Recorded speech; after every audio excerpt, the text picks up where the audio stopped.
Hi guys and welcome back to the channel Held Dominance. Anthony here. Please remember to like and subscribe and also click that notification bell if you're enjoying what you see and if you want to see more.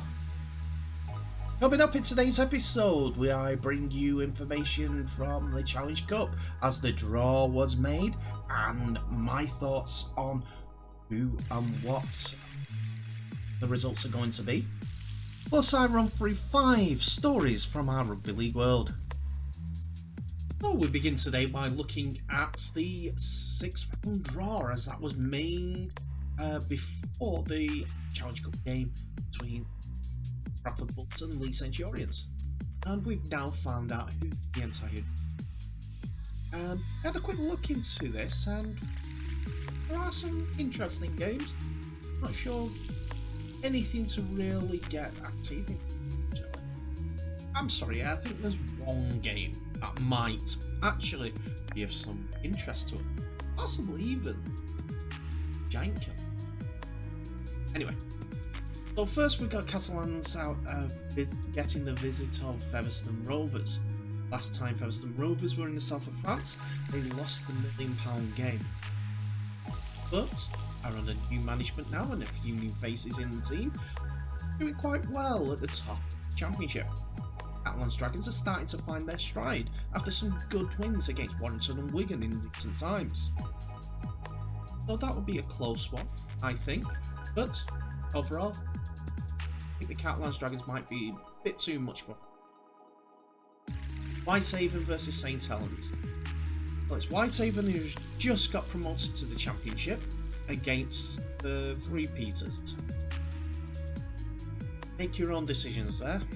I'll be making a fool if the worst first if St Helens get knocked out, so I'm not going to make a prediction. Warrington Wolves versus Wakefield Trinity. Now, this might be closer than we think. Warrington is still stuttering and spluttering, but they've got a few more wins than Wakefield. Darryl Clark's side might be put under pressure as Wakefield nothing to lose and everything to gain for this game. About all guns blazing. But I think that Warrington might be a bit too much. They might possibly go through as Darryl Powell is looking for a trophy. Just to start the Warrington momentum to a win. Here is the game that I might be the giant killer. All KR entered Centurions. Adrian Lamb has got a decent pack and halfbacks running to his song sheet. So if I get this right, I think Lee Centurions might knock out OKR as OKR will be looking to their league exploits a little more. The Challenge Cup. Wigan Warriors versus Salford Red Devils. Don't know, to be fair. Depends on how serious Matt Peets takes his first season with Wigan Warriors. But if he's more focused on league performance and better performances, getting momentum in the Challenge Cup game might be a way to focus that. But I don't think they'll go much further than this game in the cup. Salford, they'll want to get back onto 14 as soon as possible, and with Warriors might be taking an eye off the game, it might go so. But the home crowd at the VW Stadium, hopefully a reduced price game, so get the stadium full. It'll be quite fun. Good Friday game against St Helens. Leeds Rhinos versus Castleford Tigers. Both teams are out of form, but Castleford, if they can keep players on the pitch, look at them. But they don't seem to be players on. I think Lee will pick up the win on that. But if they don't, that be the end of it here. Sure, the fans might fight for it, but don't. Sheffield Eagles versus Hull FC. Sheffield Eagles, another one of those teams that are looking to get some momentum so that they can stay in the championship this year, as their new stadium is coming sooner and later than what we thought at this point, due to the cracks in construction of the stadium. Hull FC might play a second string side with quite a few youngsters in the team, as they haven't been a bit fluid. I see this as a week off so that they can focus on getting to Super Cup. But I'll still have Hull to win on that one. Barrow Raiders are the last championship club that we're going to get, as they entertain Huddersfield Giants at Cumbria. Huddersfield Giants are kicking in some form, and their high completion rate, their high possession rate, high territory rate is going to cause Barrow some problems unless they can match them in the. But I still think the Super League club might have a bit too much. That's just my ponderings, my initial feelings on this season so far. What do you guys think? The shocking there, or do you think it's apart from the games where they played Warrington versus? For sure, we're going to see again mostly super sides in the next round. Some might not expect. We'll see. It'll be interesting to watch and games.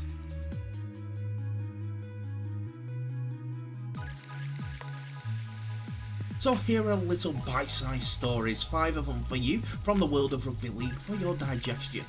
Remember to comment what you think of these stories in the comments below. South Sydney Rabbitohs are ready to finally plug the hole left by Dane Gagai. The centre departed the Souths at the end of the 2021 NRL season for his former side Newcastle Knights, but the Rabbitohs didn't seem to replace him. Neither Jackson Paulo or Campbell Graham excelled in the opening game of 2022, so the Souths are eyeing up a deal for ex-Melbourne Storm flyer Tuliasi Vunivalu. And they said on NRL 360, the right wing is a problem.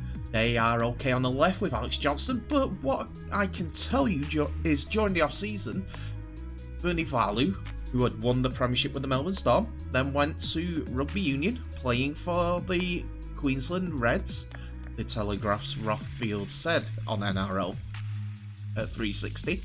Behind the scenes, they tried desperately hard to get him into a South jersey. They couldn't come up with the money at the end of the day. Vunivalu is seen as a quality centre for both codes of the game, and for him to come back to the Souths to plug the gaps of Dane Gagai could be a coup and be one of the pieces that's needed to make the Rabbitohs successful again after they succumbed to an opening day defeat against Brisbane Broncos 11 points to 4. Canberra Raiders have been hit with the news that hooker Josh Hodgson will be out for almost a month after limping off during their victory over Cronulla Sharks. Hodgson will miss 2 to 3 weeks after scans revealed a cartilage injury to his knee. The England international will be leaving the Green Machine at the end of the 2022 NRL season, and the 32-year-old was linked with an immediate move to West Tigers in an eventual on an off-season move, but was eventually signed to a 2-year deal with the Eels. The decision made sense from both sides of the coin, Hodgson said. I've got a lot I still want to do in the game, and I'm still really back on my own ability to be one of the best in the game. And from other points of view, I knew I wanted to leave the club in a good place. There's a few of us that have been here a long time, that have been really trying to drive expectations and standards here, and I think from when I came in my first year in 2015 to now, it's a really different place. Our expectations are high, We made 3 prelims and a grand final in that period, which is a big achievement. We'd have liked to have done more, but overall picture, I'm really proud of what we've created here. Hopefully Hodgson can complete his season and not be out for too long, because he is a big plus to what Canberra do, and they will look to him to be a leader on the pitch. Make sure that they can reach the prelims at minimum this year. Tariq Sims has reportedly agreed to join the Melbourne Storm, but he won't be making the switch until next season due to Melbourne's tight 2020 salary cap. Sims has been linked with a move to Storm prior to the powerhouse club copying 3 brutal injury blows in round 1. The 30-year-old's dragon contract expires at the end of the season, and the club have already informed him that they won't be offering a new deal to Sims. He was also overlooked for selection in round 1. Storm coach Craig Bellamy admitted in the post-game press conference that he will need reinforcements following the season-ending injuries to Christian Welch and George Jennings, as well as Brandon Smith breaking his hand. However, Channel 9 journalist Daniel Wilder reported on 100% Footy that while Sims had agreed to join the Storm, it's for 2023 onwards. But there is a chance the New South Wales origin star could serve out a short stint at the club near the end of the season, like Tariq Pangai Jr. did with the Panthers in 2021. I think you will find that he's agreed to go to the Storm next year, Wilder said. I don't think a contract has been signed, but in principle he's agreed. He's ready to make the move to the Storm.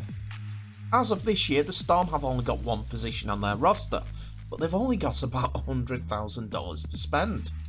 I think it's going to be difficult for it to happen right now. I think down the track, if towards the end of the season an opportunity comes up like Tariq Pangai Jr. with the Panthers, I think that could be an opportunity. For 2023, Sims has made his mind up, and that's where he will go. They've got to sort out the finer details. In terms of players making the switch this year, a big factor will be COVID. I think clubs will want to keep a fair bit of depth in their squads because they're worried of all of a sudden they could lose 3 or 4 blokes at any opportunity. Ryan Hampshire looks set to return to Super League after linking up with Castleford Tigers on trial. Rugby League Live understands the fullback linked up with the Tigers on Monday and is set to join the club on an initial 1-month trial. He'll be free to play during the trial period, a boost to Lee Radford as he looks to build following a difficult start to the season, which the Tigers have only won just 1 of their 5 opening games and face a crucial period in their season. The Tigers have lost Danny Richardson to a fractured neck, while Niall Evalds recently been struggling with a hamstring injury, which forced him to miss the last 2 games. But they'll be boosted by Hampshire, who has been a free agent since leaving his boyhood club, Wakefield Trinity, at the end of last season, and looks like he's going to be staying in the Pontefract area.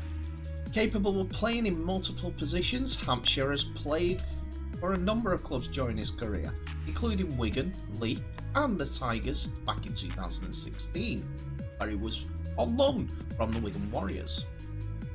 Now 27, Hampshire told Rugby League last year that he was relaxed about his future and would wait for the right opportunity to arise. That opportunity has now presented itself at the Jungle, where Hampshire spent the 2016 season, where he played 22 games and scored 8 tries. Rocky started his rugby league career with Wigan Warriors and was loaned out to Workington Town and Castleford in the 2015 and 2000 seasons, before joining Leigh Centurions and then playing on to time for his boyhood club since 2017, and in total has played 158 top flight games, scored 49 tries, 159 goals and kicked 3 field goals. so he's one off his 50 tries, and he's also one off 500 points in Rugby League.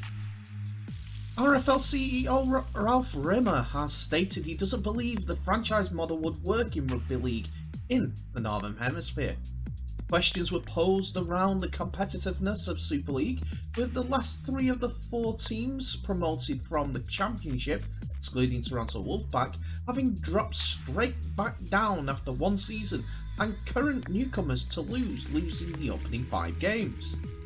The NRL has used the franchise format, with the same 16 teams having competed for the Premiership since 2007, ahead of the addition of the new Dolphins franchise next year.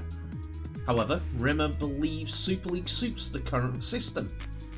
Speaking on the weekly BBC Radio 5 Live Rugby League podcast, he said, "I went through promotion and relegation. I went through licensing.